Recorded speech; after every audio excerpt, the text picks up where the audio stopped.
Ugostit ću danas u nedeljom popodnevu čoveka kome se pre svega kuce obraduju kada ga vide na ulici, ali rekao bih da je ovo Šapčanin koji je najtraženiji na društvenim mrežama, čovek koji bi mogao da posluži kao uzor svim drugim stanovnicima Srbije zbog dobrih dela koja je činio, naročito tokom ovih zimskih dana kada su kućni ljubimci, pre svega kučići, prepušteni sami sebi da se snalaze na velikom minusu, da se snalaze na temperaturama ispod nule. On se zove Aleksandar Stanojlović. Aleksandar, dobar dan i dobrodošao u nedelju popodne. Dobar dan, hvala. Odakle pre svega ljubav prema životinjama? Pa od malih nogu, iskreno. Od majke, od dede. Svi su voljeli, što kažu, životinje kroz moj život. I teško ti je kada vidiš napušteno kuće, na ulici ostavljeno, ono naročito koje je gladno, izmoreno, iscrpljeno, koje je maltretirano. Da, sve ih je više i više. Sve ih je više i više. Zbog čega se odnosimo tako prema životinjama, prema kućnim ljubimcima uopšte? Dobri su nam u jednom trenutku, a onda nam dosade ti kućni ljubimci i prepustimo ih tako. Takve ljude nikad neću razumeti, iskreno. Ali svakodnevna pojava je bacanje štenaca i odricanje odraslih pasa, vlasničkih. To je svakodnevna pojava u našem gradu i okolini. Kada si ti pokrenuo čitavu tu priču spasavanja životinja i pravljenje tog nekog malog azila? 70 kučića u ovom trenutku imaš sada sve? Pa, prilike, tako nešto, većina je kod mene, da kažem, u tom mini azilu, to je neki plac koji sam ja iznajmio, vikendica, improvizao sam neke boksove, što radim na tome i dalje da napravim još više prostora vremenom. Tek sam tu 2 meseca otprilike, ali bavim se time dugi niz godina, ali nisam se nešto eksponirao, da kažem, da se po Facebooku ili da pričam svima. Ali su onda ljudi prepoznali to tvoje dobro delo i želeli su da tebe istaknu u prvi plan, da vide da postoje ljudi koji su spremni da se bore za živote živih bića. Ipak su životinje živa bića i ne treba ih pustiti tek tako da... Kako nije? Ja ne mogu da okrenem glavu nikad. Kad vidim, mislim, nemoćno štene koje ne može da brine o sebi ili više štenaca kada se bacaju sa strane po kanalima, po šumama. Naprimjer, kod nas na Kamiječku na pijaci isto svaki petak isto, to je bacanje, haos. Mnogo ih ima.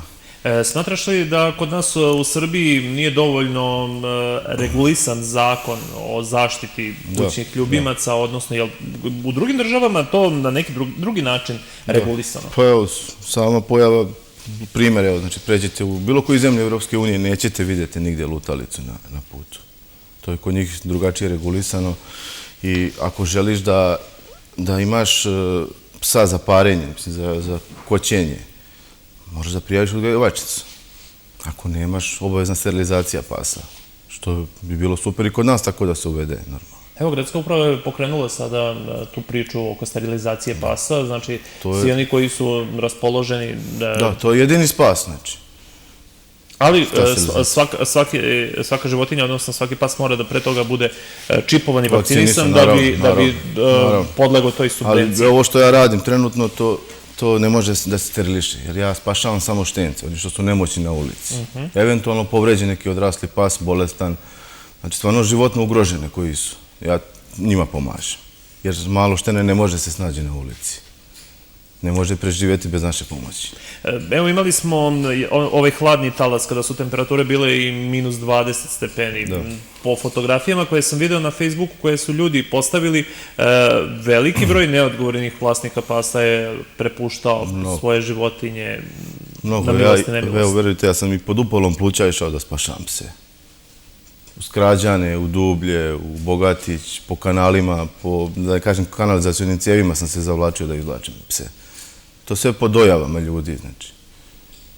Kako se probudim, to je, verujte, od 2 do 10 dojava dnevno, znači, bačeni štenci tamo, udario ga auto, povređen, bolestan, ali niko neće da pomogne, svi zovu mene, razumiješ, ceo grad.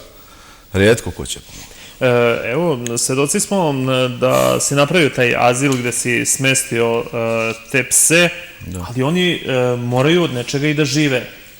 Kako se snalaziš za hranu? Postoji li? Znam da je organizovana humanitarna akcija, da se prikupe određena sredstva, da bi se pribavila hrana za te životinje. Zadnja akcija je organizovana u Cuba Libre, to je moj drugar Dragan Petrović Brzak organizovao i tu je skupljeno 24.000 dinara u toj akciji. Što, mislim, novac stoji kod njega i dalje i pokušavam da skupim ja još od svojih sredstava da dodamo da bi napravili neke boksove. To nam je za sada najpotrebnije. A što se tiče hrane, uvijek ima dobrih ljudi. Ne kažem, iz inostranstva, iz Srbije pošalju neke granule ili slično. Uglavnom, snađemo se za hranu. Od svih ovih pasa koje si pronašao na ulici, da li su neki od njih pronašli svoje nove vlasnike? Naravno, mnogo njih. Mnogo. Kako reaguje pas kada ode u neko drugo okruženje, a živeo je možda u nekom domaćinstvu gde je bio voljen, mažen, onda prepušten sam sebi i eto ponovo dolazi, kako ono kažu, svetlo na kraju tunela, novi vlasnici se javi? Pa, kako šta da vam objasnim, to je kao da dijete usvojite iz sirotišta, znači, to je stvarno jedan trenutak koji ne može se opiše, znači, iz hladnog da je bude u toplom domu, da ima redovan obrok, krevet i slično. Šta se desi sa tim vlasnicima kada reše da odbace nekog psa od sebe? Zbog čega se to dešava najčešće? Verovatno si u kontaktu sa ljudima. Ja mislim da je to zbog veličine psa. Uglavnom, dok je malo, sve je lepo. Čim poraste, da kažemo nekih 6-7 mjeseci do godinu dana, želi da se odreknu psa. Da li zbog hrane što jede ili što im dosadi, uglavnom, ima više razloga u čega ljudi. Neko, na primjer, alergičan na dlaku, možda malo i postane agresivan ili ga drže na lancu i slično, razumeš, svakakvih, što kažu, faktora ima odricanja. Oni koji su raspoloženi da postanu vlasnici nekog lepog kućnog ljubimca, kako mogu da stupe u kontakt sa tom? Možete ili putem Facebooka ili putem mobilnog telefona. Evo, ostavi broj telefona. Moj broj je 062 33 33 64. Ili na Facebooku? Ili na Facebooku, Stanojlović Aleksandar, možete mi dodati. Uglavnom, uvek ima pasa. Znači, starosti od 2 do 4 mjeseca, očišćeni od parazita, vakcinisani, uglavnom svi su zdravi i spremni za svoj novi dom. Šta je potrebno da budući vlasnik poseduje? Da li samo čvrsto obećanje da će biti dobar domaćin? Ja preferiram budućim vlasnicima koji udome od mene psa. Znači, da li vakcina bila moja ili njihova, ali to je obavezno sada. Znači, uglavnom sad u posljednje vrijeme preferiram da ja vakcinišem, pošto ima mnogo neodgovornih vlasnika. I obavezan je čip. Čipovan je na svoje ime. Ukoliko pas ne stane negdje, pobegne, izgubi se, da se lakše nađe. Evo, dali smo kontakt formu, tako da se naši gledalci mogu javiti. Malo čas kada si ušao u studiju, rekao si, svakodnevno dobijaš brojne dojave o nesavesnim vlasnicima, neodgovornim vlasnicima koji i dalje ostavljaju pse. Jel postoji mogućnost da se zakon nekako reguliše, da li to ide na nivou gradskih uprava, da li ide na nivou države, da se preduzmu neke mere protiv neodgovornih ljudi? Evo, ja se iskreno borim zadnjih mjeseci za to. Znači da se uvedu besplatne sterilizacije, po mogućstvu grad financira te sterilizacije. Eventualno čipovanje, ja mislim da može da se uradi nešto povodom toga. Tako i, da kažem, i našem šabačkom azilu prihvatilištu. Znači, ovo što rade sredom, uopšte nije rješenje, to ubijanje pasa, eutanazija. Stvarno nije rješenje nikako. Ali verujem da svaki pas može da nađe svoj dom. Bilo štene, bio odrastao pas.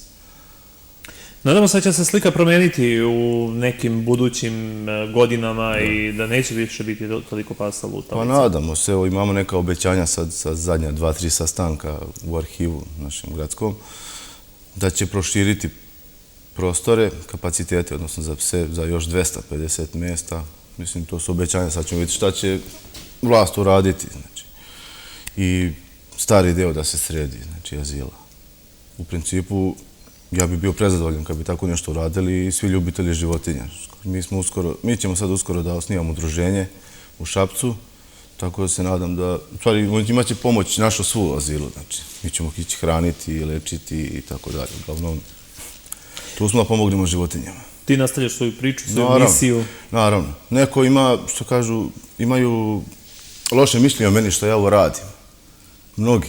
Osuđuju me, na primjer, što spašavam štenice. Što ih ne ubijam, na primjer. Stvarno ima svakakvih ljudi. Ima i ljubomornih duša, zavidnih, na primjer. Kako ja udomim lupam 5 pasa danas, oni ne mogu 5 pasa za 6 mjeseci da udome, razumije? Ali ne znam, eto. Stvarno sam raširio ovu priču na, što kažem, na daleke strane i nadam se da će ostati ovako. U principu ja sam zadovoljan, jeste da tu nemam nikakve korist, kažu, zašto to radiš kad nemaš nikakve korist? To je gubljenje vremena, gubljenje novca. Ali meni je iskreno puno srce kad znam da sam udomio nešto, da je otišlo u novi dom, da sam spasao život. Eto, ne treba mi ništa više, znači. E sad, nadam se da će se nakon ove priče ti neodgovorni vlasnici dozvati pameti i da će razmišljati tako kao ti. Pa nadam se. Volio bi da ih više ljudi ovakvi, na primjer, kao ja, eto, da pomaže životinjama. Aleksandre, hvala na gostovanju u emisiji. Hvala i vama.